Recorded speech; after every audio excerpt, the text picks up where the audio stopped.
Welcome to the Talkin VAWLS Network. The NFL has kicked off. We started a full Saturday of college football, but the words contact tracing seem to be the hot topic across the country. We're going to get into that and more on this episode of Talkin VAWLS Live. The songs how like me, poets at an arcade, soaking moonlit falls on broken past this inundated earth that we call home. And it's night and I'm alone and I'm alive.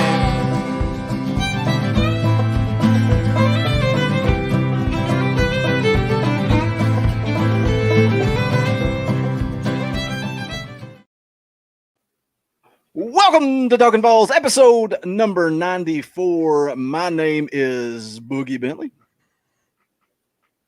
I'm Balls JP. And I'm Dauber. What's happening? Wouldn't be Talkin VAWLS if JP wasn't a robot. Welcome to the show. We're going to get into it. We're going to talk about all things. Look, see, he's so far behind, he can't even have a conversation. Watch, I'm going to start talking. That new logo's sweet, though. Thanks, JP. I appreciate that. You're so far behind every week. Seriously. You're as late on the delay as you are showing up to the show. Let me run down the live chat. We'll see if we can get JP's internet AOL dial-up straightened out. Courtney Holland was here early. She wanted to talk wrestling, but we can talk football if you want. Blitz 621 says, go big orange. Sean Calvert is here. Robert Craig is here and says, GBO. Joe Martin says, hey, boys, missed you. Good news, Joe. We're about to go into full-on season mode. We're going to be streaming 2 or 3 times a week. So make sure you guys smash that thumbs up. Subscribe to the channel. Got all kinds of good stuff to talk about this week. But I don't know if it's good stuff or not. I guess we'll come out hot right out of the gates. Contact tracing seems to be the 2 little buzzwords that everybody's talking about. The team did get to scrimmage Wednesday night, but it's funny listening to JP's position preview. What would you do? What was it? Linebackers? And you could tell you recorded that before the news dropped because you were all excited, like very optimistic. And then all of a sudden we get the rumors or the news that 44 players were out. They can't scrimmage. So Dauber, what are your thoughts when you hear this contact tracing? You can obviously see the frustration on Jeremy Pruitt's face. Oh man, it's kind of a bummer. Talking before we got kicked off here, JP was talking about a couple of schools that are playing today that have been hit pretty hard by having very, very, very small playing roster because of the contact tracing. I don't know. I mean, I guess maybe we're kind of getting it out of the way right now before into the season. Although it kind of sucks we're missing some of those practices. I think Pruitt's even said we're probably not going to hit that allotment of allowed practices, and you're certainly having guys that are going to miss a good handful of practices. I'm waiting on JP's audio to catch up with him. It's odd to me. Is it bad? You're just on a lag. You're on a lag. Like you start talking while we're talking. I don't know what the deal is. It's just weird, man. How do you deal with this? Because it seems like Pruitt's frustration is there's different regulations and guidelines depending on what state you're in, what county you're in. To me personally, I think the SEC needs to step in and say they need to go with the most strict guidelines. So if the most strict guidelines are in Knoxville, then Alabama should have to follow suit. Georgia should have to follow suit. Everybody should be on the same playing field because we're not even talking about positive tests. We're talking about I was around somebody more than 15 minutes without a mask on. That could be a roommate. That could be your dad. That could be your uncle. That could be anybody. So I don't know. I don't know how this season's going to shake out if it's that in-depth for Tennessee. Yeah, and it's hard to decipher the truth from the people out there throwing rumors and opinions. I've read everything from 5 days to because the incubation period and then the full 14 days, and it's hard to find exactly what they're having to follow. Man, it's just it is kind of it's difficult that Tennessee is in a different situation than the other schools, and it is not an even playing field. Like you alluded to, I think the SEC has to step up and make a common ground for the entire conference. But I mean, can they do that if it's all ran by the counties? Right. But cities. But like Boogie said, if they take whatever school, wherever they're at. Nick Saban and Kirby Smart and Ed Orgeron to agree to that. You ain't gonna do it. It has to be above them. It has to be the SEC. You're not going to get them to agree to it. Well, that's the direction we need to take, because if Tennessee is cracking, or Knoxville, the state of Tennessee, I think it's Knox County that's the most strict. And look, it is what it is. This is the world we live in right now. But if you're going to have college athletics, you got to be on an even playing field. I mean, you're talking about a team that Pruitt says they're not even going to have the full, 25 allotted practices because they can't get enough guys together to practice. How are they going to play games? You're going to see sloppy football. Well, that's what he said in the press conference. He's already seeing sloppy football. Yeah. I mean that's what it's going to be, because there's no way to get any kind of consistency whatsoever. Especially if these kids are having to sit out for 14 days. And I do not understand, if they're having a quarantine for 14 days and they get multiple tests and those tests come back negative, why that they have to continue to stay in quarantine for. Right. Makes no sense. That's what I was getting at. I've read that it's because you can test negative initially and still be in the incubation period, which is up to like maybe 5 days. But it seems like things that I've read from the CDC don't necessarily match up to what we're being told that Tennessee is following, that Knox County is following, the whole 14 days if you've come in contact, even with negative tests, like you just said, JP. It makes no sense. I think if you test negative, and that should be it. And maybe that's some of the differences, because I think at UT, it doesn't matter if you test, you can have 5 negative tests. You still have to sit out that 14 days. Whereas what's the rule in Georgia? If you test negative, can you come back?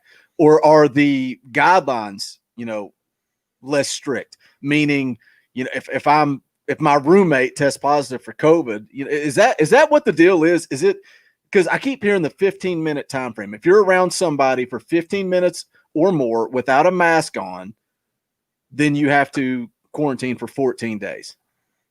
But how many people are playing the system? If you, they talked about it on College Game Day this morning. If they know that 15 minutes is that time frame, when they question you and say, how long were you around this person or that person, you just say 10 minutes because you know that you're safe there. Yeah, I mean, I don't know how that you manage it. I mean, I just don't understand it. I don't understand it. I mean, it's just crazy to me. I just don't know how that we're going to have a football season with all this contact tracing. I just don't see it. And that goes back to what we said before they ever even tried to do this. When we did a live show and we were talking about it, how do you handle this once you get into the grind of the season? People are going to test positive. Then what? And I find it very funny, too, that on Pruitt's press conference, they talked about the practice field. No, it might have been game day. The practice field is off limits. That's not considered. Like, if I go eat dinner with Dauber and I don't have a mask on, that's considered I got to quarantine if Dauber tests positive. But I can be on the offensive line and all 4 members of the offensive line can test positive, but I get a free pass on the practice field, in the locker room. How does that make any sense? There's no logic to that. Yeah. There's zero logic to it. Let's just set some tents up on the practice field. Move them in. You know what? That's what I said. I said, if you're going to make this work, let's just go ahead and rent out a hotel for the entire season, give these guys their own room, make them take classes online. If we want to play football, then that's pretty much the only way you're going to be able to do it. Well, now, the university is actually taking steps. They've shut down Massey Hall, and they're moving everybody out of Massey Hall into if you were living on campus and did not have a roommate, did not have suite mates, they were putting kids from there in there and turning Massey Hall into a COVID dorm. Sorry. I saw this comment. That's more important news. Have they found the tiger yet? That's what we need to know. It's up in Blumpville now. Yeah, that's what I heard too. People taking they pictures spotted of the one up bobcat, there. the bobcat, Yeah. and they're saying it's a tiger. Courtney Holland says the problem is college kids like to party. That's it. They're good. College kids are going to be college kids.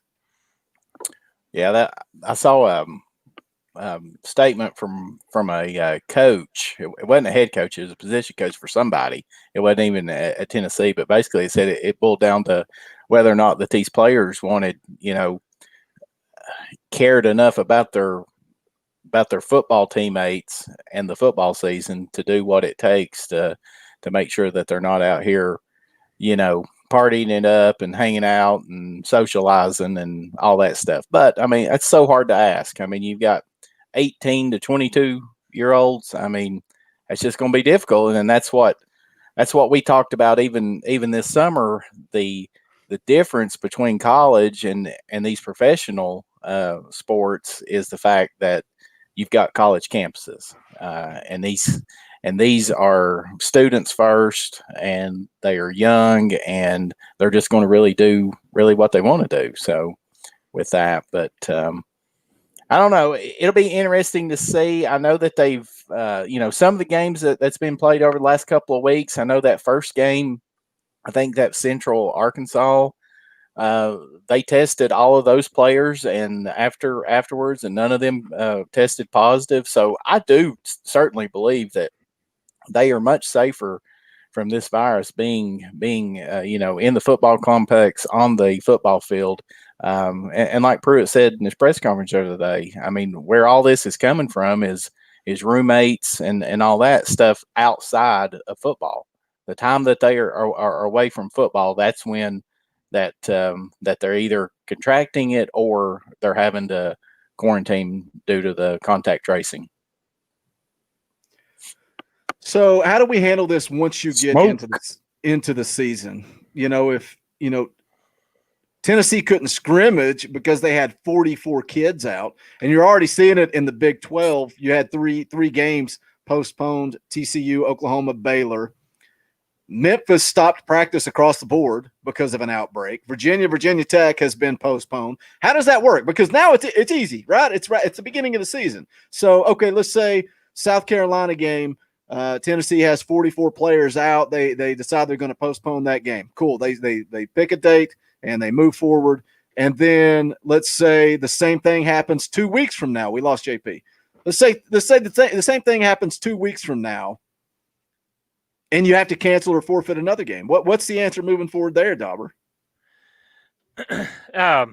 You can only postpone so many games before you have to shut down.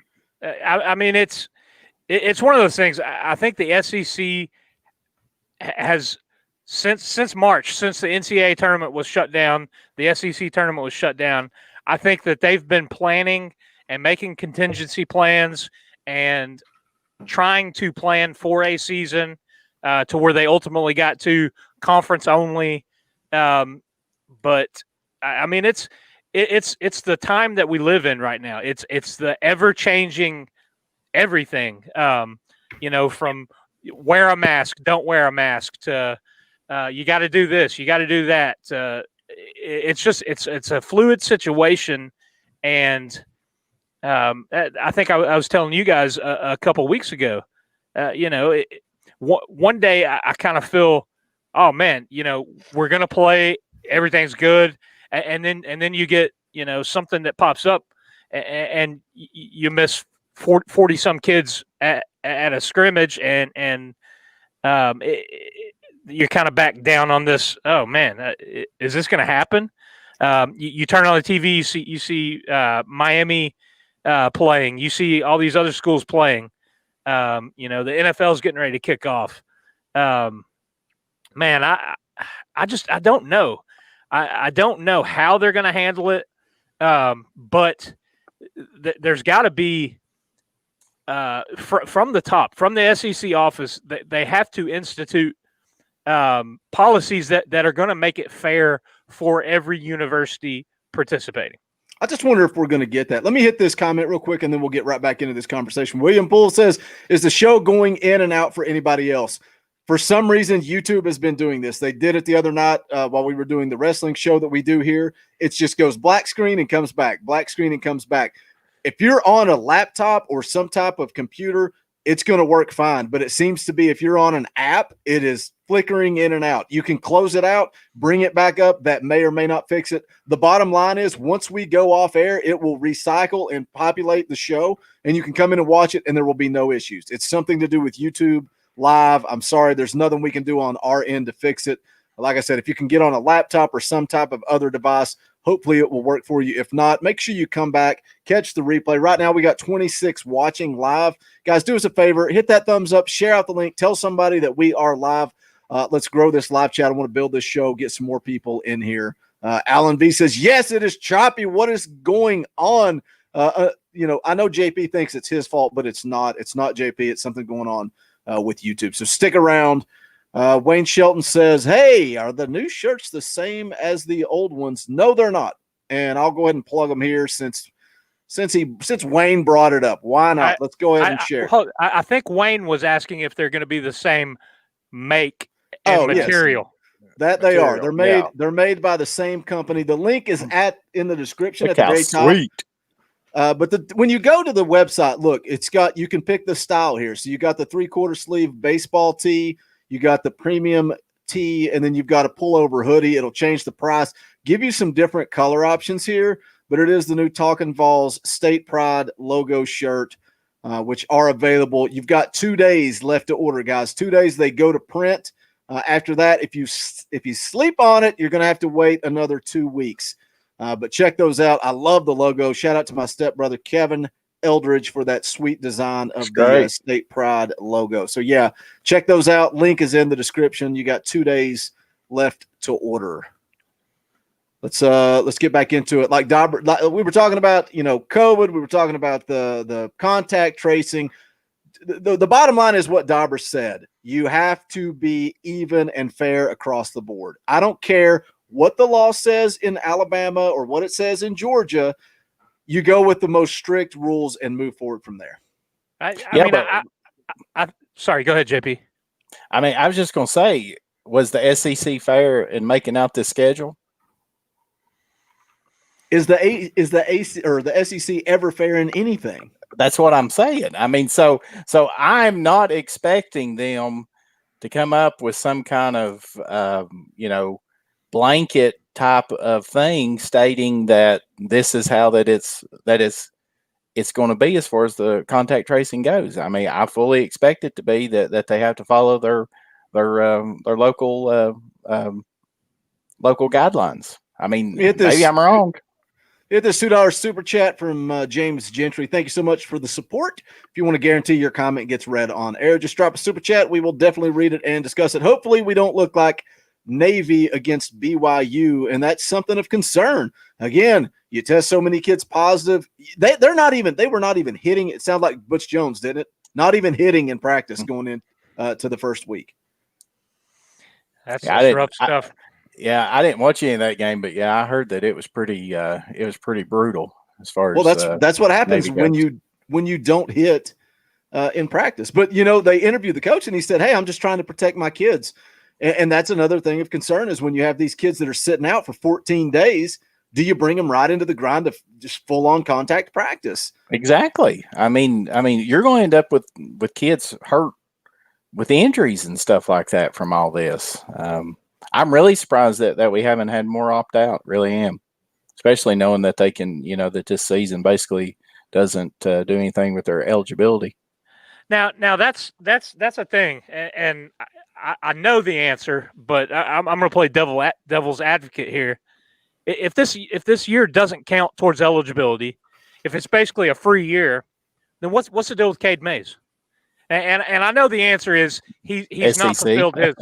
he's not fulfilled his eligibility requirements for Georgia, and then the sitting out a year and all this, but it just stuff doesn't add up. I mean, I saw I think Thursday and Friday I saw some tweets about some guys that were getting waivers passed, and that they really, from what I could tell, the situations that they had, I mean, it was basically playing time or whatever else you want to call it. It wasn't. My family has pending litigation against the school that I was going to. I'm moving back home. It's really, really kind of sketchy the way that whole situation is going. Well, of course, I mean, that's what the orange glass is on. Yeah, I mean, I fully believe that it's because that he's transferring within conference. I think that if he'd have went to the ACC, the Big 12, Big 10, whatever, I think that he'd already been eligible. But that's what it's all about. But Pruitt keeps saying, and like you said, Dauber, I mean, it doesn't make any sense that if you've already come out and said that this is a free year for everybody, then how can you say, well, except you, Kate? I mean, it's just, but I honestly think that that's going to have to be the SEC to give the okay on that, because I think that they're the ones that's holding it up. Could be. Do you think when it's all said and done, he takes the field against South Carolina, or no? I don't think so. I don't think so either. No, I saw Thursday his lawyer. He has retained a lawyer, and they filed it wasn't an appeal. They called it a reconsideration with the NCAA. The only thing about that is the NCAA plans on furloughing everybody that works for them at the end of this month. So you're talking 2 weeks for this reconsideration to be looked over and sorted out. And we all know how the NCAA tends to drag their feet. Look at Uros Plasevich in basketball. I mean, the kid lost a whole season of eligibility because they drug their feet for 4 months and didn't allow that kid until the last quarter of the season. Well, I mean, if they're not going to be any employees up there or wherever they're at the NCAA, then I don't see any possible way that he gets cleared. Yeah, I mean it would have to be before the end of this month. The paperwork is probably sitting on a desk somewhere and will be there until who knows when. No. The only thing we can hope is that he decides to stick around to play one season with his brother. I think I've seen him graded anywhere from a late 2 to a early 4th round. Yeah, I would be shocked if he comes back next year. Yeah, that's what I agree too, Sean. I think he'll go as well, but I think the reason he decided to come to Tennessee was to an opportunity to play with his brother, and I think he could play himself into a 1st-round pick with another good season. So that there's potential to that, but I mean, even if he's not eligible, the offensive line is still pretty stout looking. Well, talking about kind of going back to what JP said about eligibility and, this year basically doesn't even count for anybody. How is that going to work out with the numbers game? Is Coach Pruitt and this staff going to have to sit down and tell certain seniors, hey, I know you've got another year of eligibility, but we don't have a spot for you because we have recruited over you. So you're going to have to go on. Or are there kids that, Hubs kind of talked about it on the VolQuest podcast this week that, they talked about some kids, they play their 4 years, they play their 5 years, and then they're ready to move on the fly. Like they have no chance of going to the NFL, and they're just ready to move on. How is the numbers game going to work if no eligibility counts this year? How's that work out? Well, I mean, you've got a couple different options. The NCAA can make exceptions for a season or a couple of seasons based on numbers, or you will have teams that if they adhere to the, what is it, 80 some on a roster, 85. 85 is the number. Yeah. If the number remains at 85, then you'll have teams that are playing the numbers. And what I think you'll see, if that's the way it goes, you'll have those fringe guys, those guys that schools are going to take a chance on, that they're not going to be offered. So they'll have to go play at lesser schools, smaller schools. And I think that in a roundabout way may build up some, parity and some of those smaller tier programs. Well, kind of like you see in basketball with the mid majors. There are so many good basketball players. They all can't go to a Power 5 school, and that's the beauty of the NCAA tournament. You get these guys that can carry a team and go off and get hot for a couple weekends. And I think you may see that in the smaller schools in football if the NCAA maintains the 85-man roster. Yeah, but like Boogie was saying, I mean, it could be possible that, Pruitt and these other coaches have to sit down with some of these kids and say, we appreciate absolutely, everything that you've done for the last 4 or 5 years, but unfortunately, we don't have a spot for you anymore. So, I mean, that'd be obviously a hard conversation to have, but I mean, it could certainly happen depending on what the NCAA decides to do with all this. It's going to be a mess, though. I mean, there's no doubt about it. Oh, definitely. And I mean, we talked about it in the last show that we were live.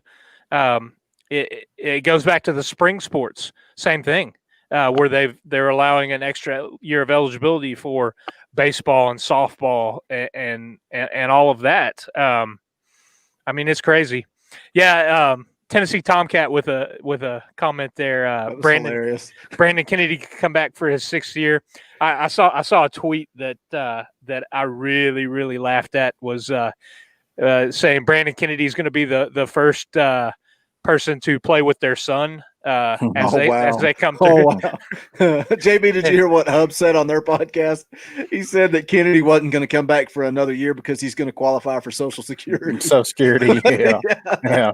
I mean, but just think, we could have JG back next year for sure. I mean, we could.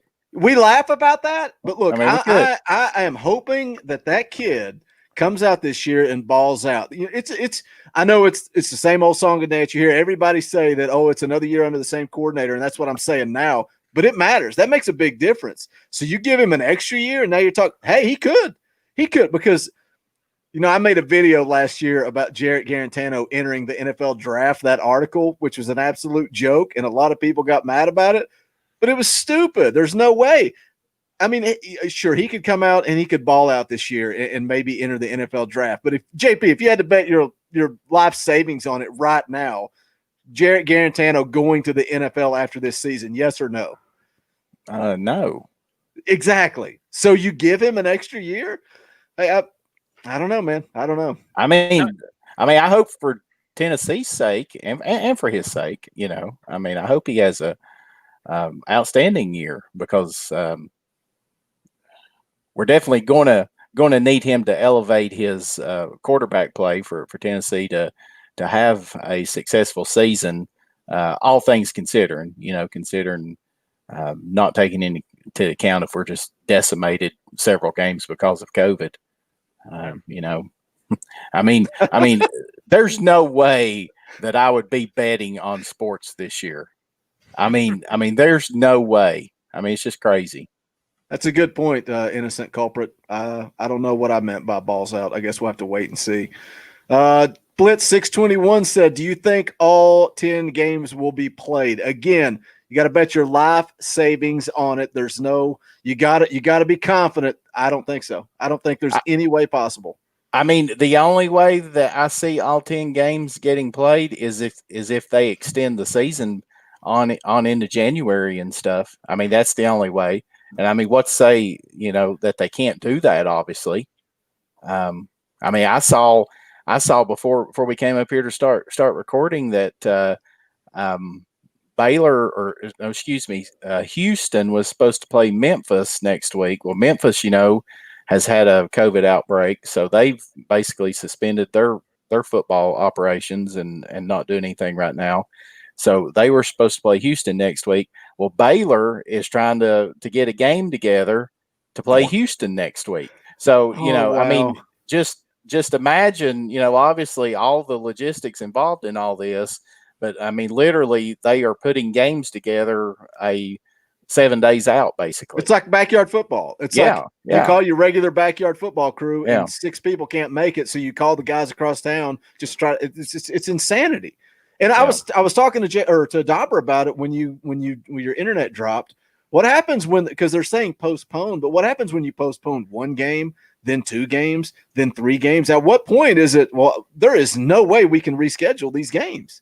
Well, I mean, the ACC, there was an article I saw here earlier that the ACC's come out and said that they're going to have at least 8 teams that can play, I guess, any given weekend, any given Saturday, or they would end up just postponing or canceling, I guess.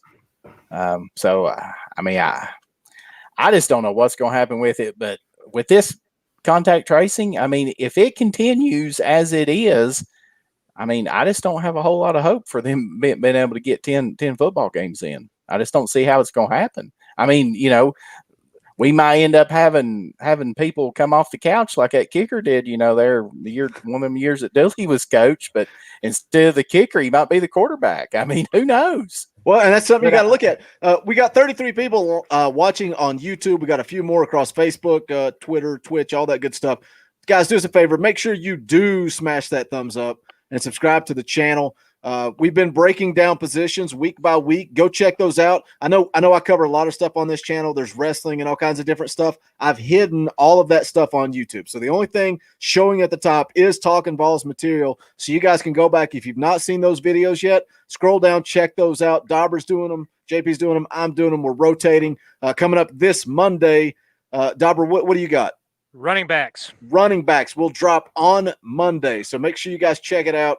We're going to be bringing more content. And then the Wednesday before the South Carolina game, that's when we kick into full-on season mode. We will be live every Wednesday at 7, every Saturday after the game. And then for the South Carolina game, we're going to do tailgating with Talkin VAWLS. So come hang out, drink a beer, have a good time before the game. But we'll get right back into that Wednesday before the South Carolina game. Unless we're out for contact tracing. Yeah. You never know. I'm not leaving my office until the season is over. Look, we had big dreams for this season. We got to build Talkin VAWLS. I was going to pitch this thing. I was going to pitch it back to Dauber and ask this. JP's joking, saying we might have to bring somebody off the couch. Well, there are other conferences are saying you have to have X number of offensive linemen. 7, I think what the ACC said, yeah. You have to have at least 1 quarterback open to play. Do you not think the SEC needs to adopt something similar, Dauber? Yeah, I mean that's kind of where I was going with it. They need to set forth a policy that makes it fair. I mean, you can't say, okay, well, Auburn has 43 players out. Well, they've got a game scheduled. They've got to play. I mean, there has to be some sort of uniform procedure that the conference follows. Otherwise, it's not fair to the institutions. The conference has a responsibility to the institutions. That's why they're member institutions. There's a SEC charter. It's not just they've grouped all these schools together. They have shares of bowl game money allotment that gets shared amongst the school. There are benefits to being in the SEC conference, and the conference needs to take care of its members. And if you're not treating the members fairly, then what's the point of being in that conference? Yeah, it's It's almost like, I don't know, man. Sometimes I feel like a hypocrite because all we wanted is for this season to take place. And now we're here and all we're doing is complaining because things aren't fair. But things aren't fair. And that's why you have the SEC. Oh, look, they should overlook things and they should make sure that everybody is on the same page. Tammy D says, shout out to Tanner, UT Tanner. Where is UT Tanner? Just because he's getting married. Just because he's getting married next Saturday, does that mean he can't hang out with Talkin VAWLS? She said Highway Patrol. Shout out to UT Tanner, longtime fan. It was so cool to meet him and hang out. Somebody that we see in the live chat every week, coming out to the tap house for the watch party for the bowl game. Good times. But congratulations to UT Tanner for getting married next Saturday. And I hope you'll spend your honeymoon with us here at Talkin VAWLS. Congrats, Tanner. So, look, my idea for this show, if we're going to do a season preview countdown to kickoff, you want to look at the schedule and make some type of predictions. But I feel like predictions are impossible right now. Like what happens when let's look at the running back position, for example. That was something that, going into camp is a few practices. I think it was last week. They only had one scholarship running back available because of contact tracing. What happens when you go to play a Georgia or an Alabama or a Florida and you only have one scholarship running back available? I don't want to give away too much for my we don't have to go too in depth on these running backs. preview that is going to come out Monday. But Pruitt's already said that the Hodge kid and Jabari Small, T. Hodge and Jabari Small will play this season. One, we don't really have a power running back. With James Banks's moving to linebacker, getting dismissed, being reinstated, and I think he's going to stay on the defensive side of the ball. And then you had Tim Jordan, his dismissal from the team. We've sort of lacked a power back, a guy that can be our short yardage guy or goal line guy. So much so that we've sent Crouch back there. Crouch scored a touchdown in the bowl game. It's one of these things. I think with our recruiting this past year, we did that with some intent and purpose to find that. You got Laneith Whitehead. Of course, he's coming off of an injury that ended his senior season and still kind of rehabbing his foot. I think hopes are that he can play maybe the latter half of the season, but between Whitehead and T. Hodge, I really that power back and kind of opposite side of your all-purpose back like Chandler or Gray. I hope that spot will be filled. But yeah, if you're only practicing one guy, you cannot make it through the SEC schedule, especially when it's a 10-game conference-only SEC schedule with one running back. Is Carlin Filsamy still on the team? Filsamy is, as far as I know, he is a fifth-year senior. Redshirted last year after he got hurt in preseason and kind of nagging injury all year. Decided to redshirt and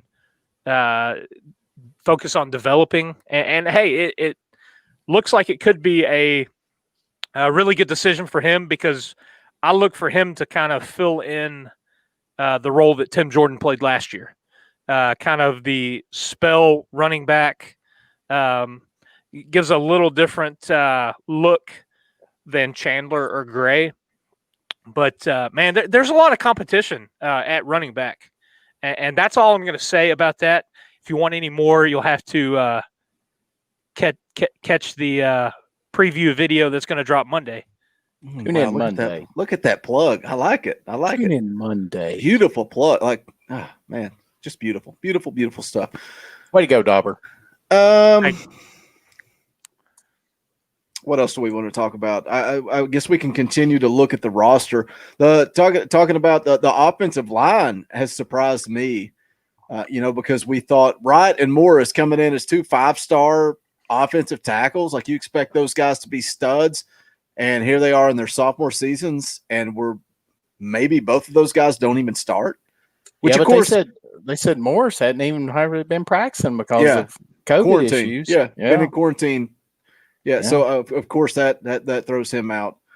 But are you still not a little shocked, that Wright could lose the job to Calvert? Yeah, I am. I mean, I know Calvert started coming on there towards the end of last year. Yeah, he came on at the end of the year. And I know Wright had that nagging injury with his ankle, which can, obviously linger forever and stuff. But I'm assuming that he's fully healthy. I'm assuming Wright is. But I mean, the good thing about the offensive line is, obviously it would be nice to have Cade Mays. Obviously it'd be nice to have him, but even without him, there's a lot of players on the offensive line that's got starting experience. It's played at some point in time. So I probably feel better about them if they do have to, have somebody out for, a game or something like that, whether it's be injury or, heaven forbid, this contact tracing. I always want to say contract tracing for some reason. I've typed it so much over the last couple of days that my phone is auto-populating it now. It's ridiculous. Yeah, with that. But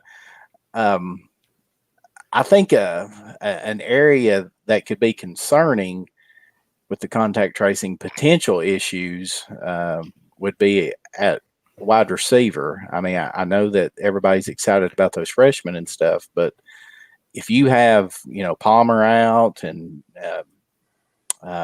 Keaton out, I mean, you're basically going to be relying on true freshmen at that point in time. Of course, I was listening to the podcast there, and they were saying that Tillman was really coming on. Yep.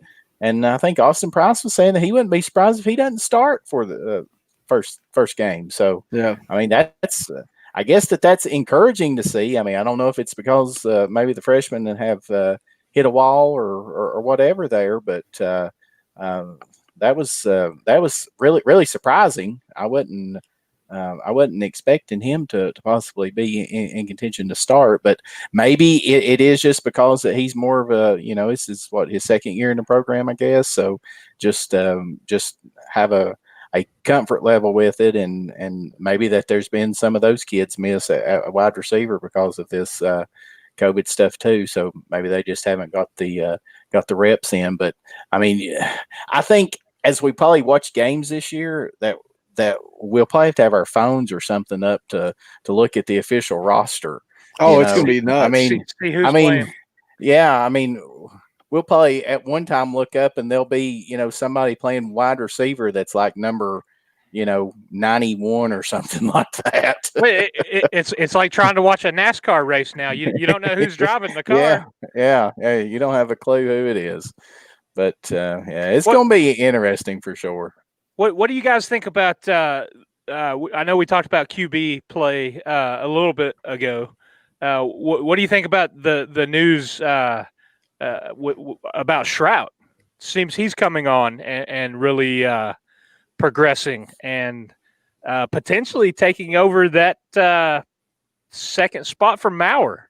I mean, it's what it sounds like. But now Maurer's been out some. I'm not sure if it's been due to the COVID or if he was hurt. I believe that he's had some kind of nagging injury that's been going on. But yeah, they from what you read, they say that Shrout's really stepped up his game and has elevated his play. So I mean, that's encouraging because I mean, we've had to play a second string quarterback every year for as long as I can remember at some point in time. Yep. Well, my goodness, go back and look at last year. I don't care if it's Shrout or Maurer or Garantano. I mean, all three guys musical played. chairs. All three guys look good at times. All three guys look horrible at times. So, they've all had experience. They've all been thrown into the fire. So that's maybe that's a good thing as we move into uncertainty. I know.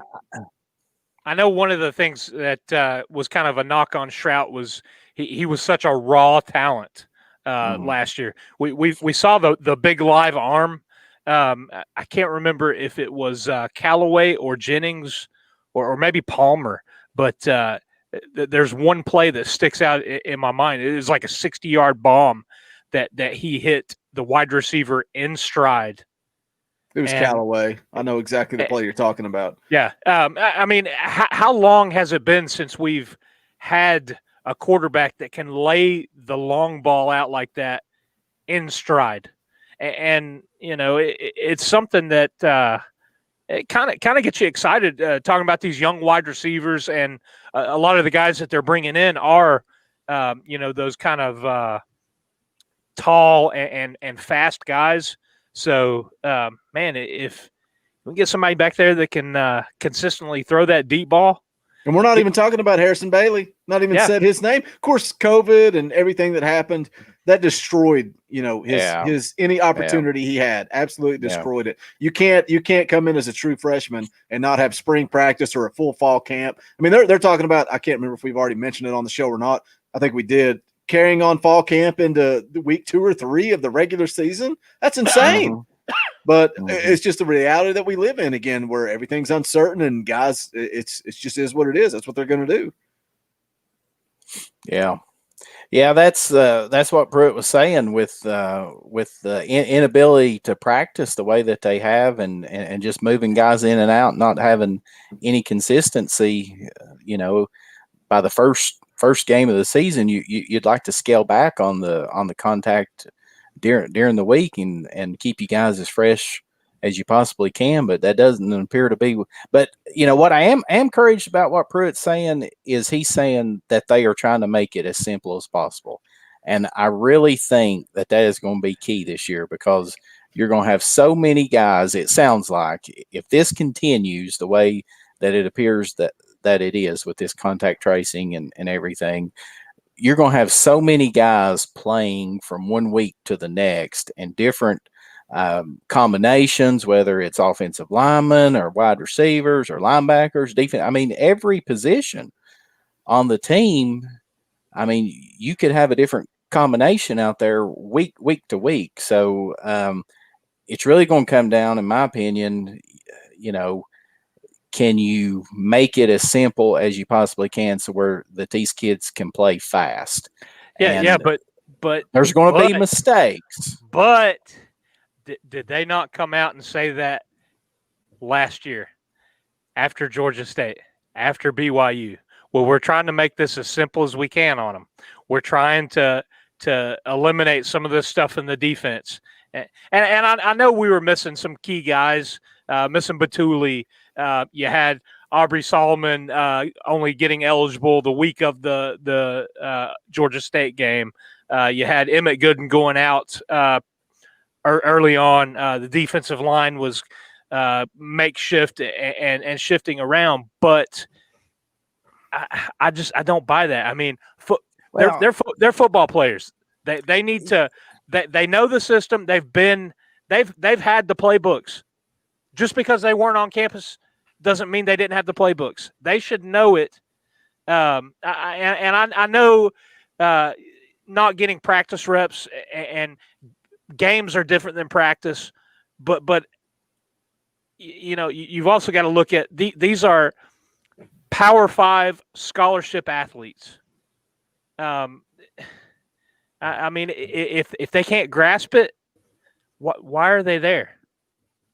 Yeah, but I mean, you're talking about, you know, putting these wide receivers, several of them freshmen, and going to be dependent upon them. I mean, I think that you're going to have to try to scale that down some. No doubt, and that's. Sorry to keep cutting you off. That's early on with Eric Gray last year, as a running back. One of the big things, if you're not running the ball, what are you doing? Blocking and picking up a blitz. And that was one of his, as we started to get into SEC play, his number of carries and his minutes kind of dwindled because he wasn't great at reading who he needed to pick up to block. And you hear that, but you hear that a lot about freshman running backs. Like that's a Right. big thing. They don't understand pass protection. Look, there's a big difference between high school football and Absolutely. Division I college football, and that's why Absolutely. to Oh, defend yeah. what JP's saying, even though you're playing devil's advocate here a little bit, that's why it's so crucial. But the difference is what I'm looking at. Sometimes I'm like, all we hear about is the athleticism and the talent that Jeremy Pruitt has recruited. But going back to what Dauber said, at some point it's just going out and playing football. Even if we're going out and playing backyard football, if he has recruited athletes, guess what? The other teams that we're going to go play are just like us. They're dealing with COVID just like Tennessee is. So let's go out and play football, and let's just see who's more athletic and who's a better football player. But are they? I don't know. Are they having 44 guys sit out for contact tracing? No, and that goes back to what Angie said in the chat, which is what we spent the first 30 minutes of the show talking about is contact tracing, the rules that Tennessee has to follow compared to the rules that Kirby Smart up there. Look, Jeremy Pruitt put Kirby Smart on blast. He said he's the type of guy that's just like Dauber over here. He hits his ball into the woods when you're playing golf and magically finds it. Whereas I hit my ball into the woods and I drop and hit 3 off the tee. But this guy over here beside me, he hits his into the woods and it falls out of his pocket. He magically finds it. So do you think Kirby Smart is not going to take happens to me all the time. Every advantage that he can? Do you not think Nick Saban, it's like Pruitt said in his press conference, they were talking about, have you talked to the other coaches in the league? You guys kind of helping each other through this. And he said, do you think if they have any type of competitive advantage, they're going to share it with me? You're crazy. You are nuts. Yeah. No, they're not going to share it for sure. For sure. I got way more fired up talking about Dauber cheating at golf than I did anything else that we've talked about all night. Dauber. Surely you don't do that, Dauber. Hey, in our foursomes in tournaments, I'll just say that it's not either one of us that carries us. Well, no, that's another story for another time. I guess we got a few minutes here. We got 25, 30 some people. Make sure you guys hit that thumbs up, subscribe to the channel. Just to reiterate, if you've come in late, we are going to go into the regular season mode on Wednesday before the South Carolina game. At that point, we'll be live every Wednesday, 7 o'clock Eastern, every Saturday, immediately following the games.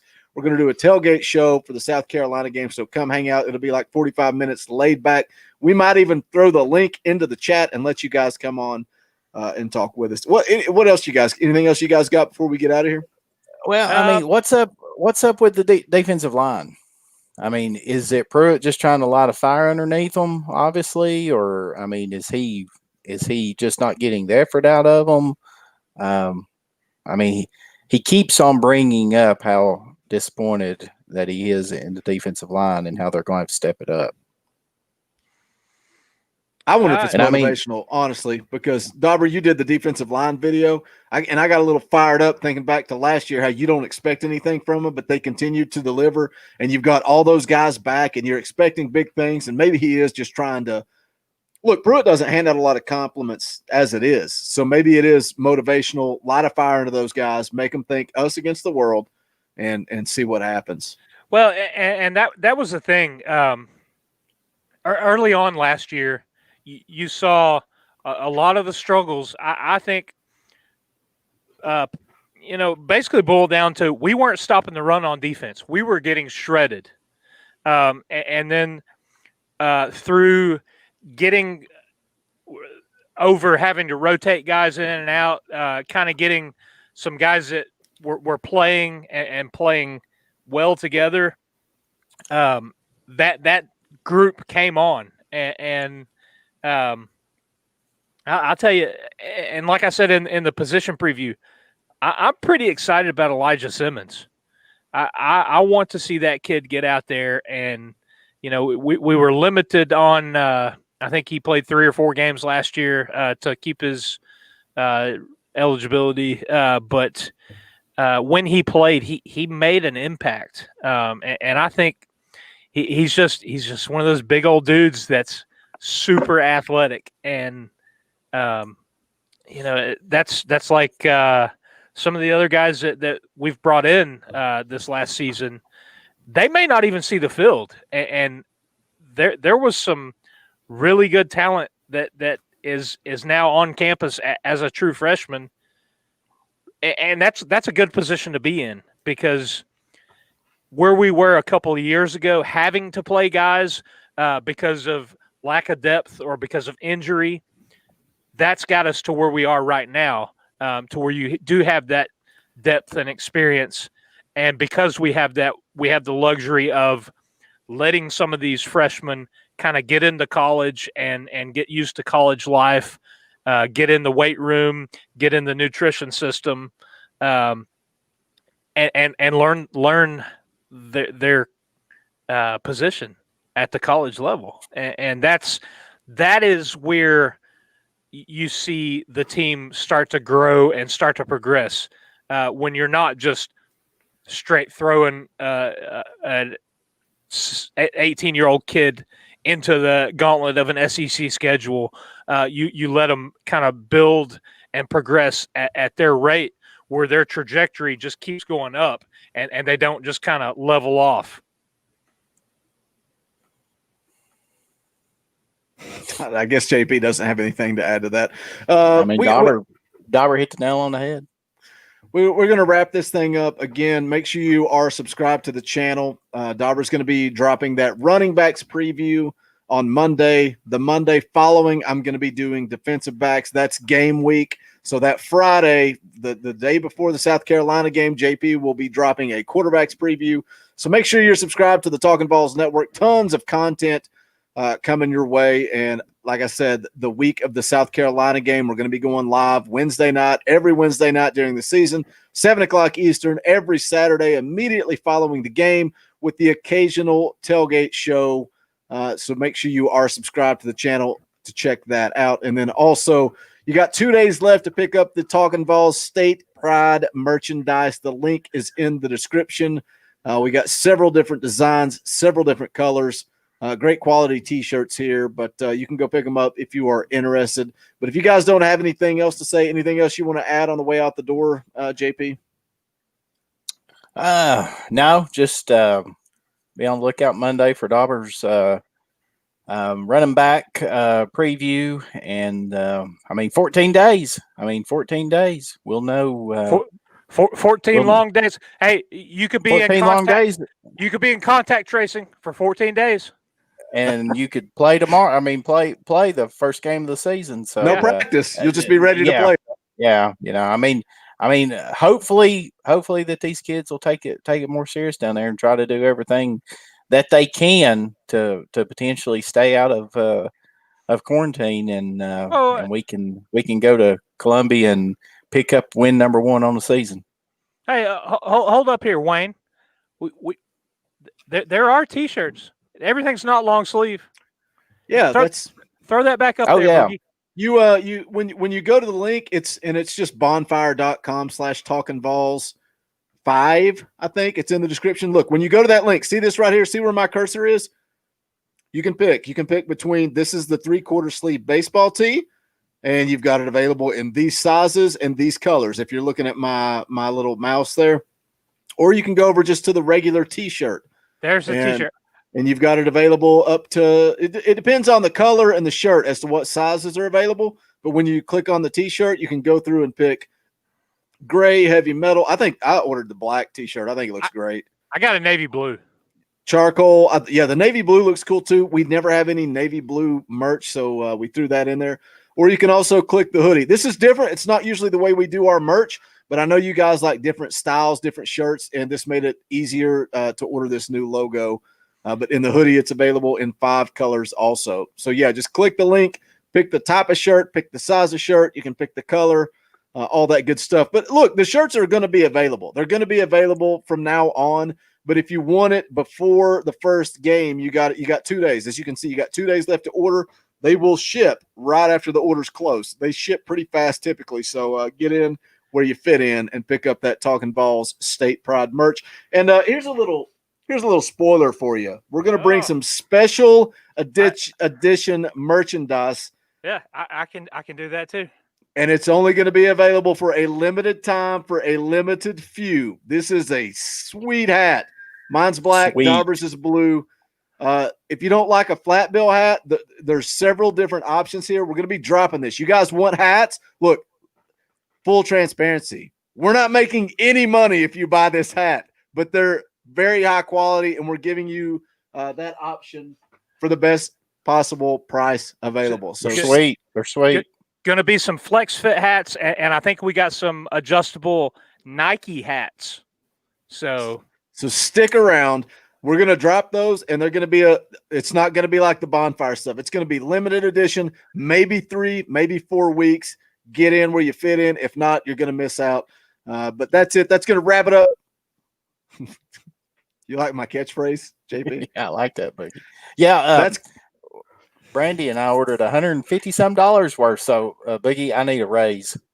I thought that I ordered the most merch. How many shirts did you order? I ordered 5, and then Dauber beat us both.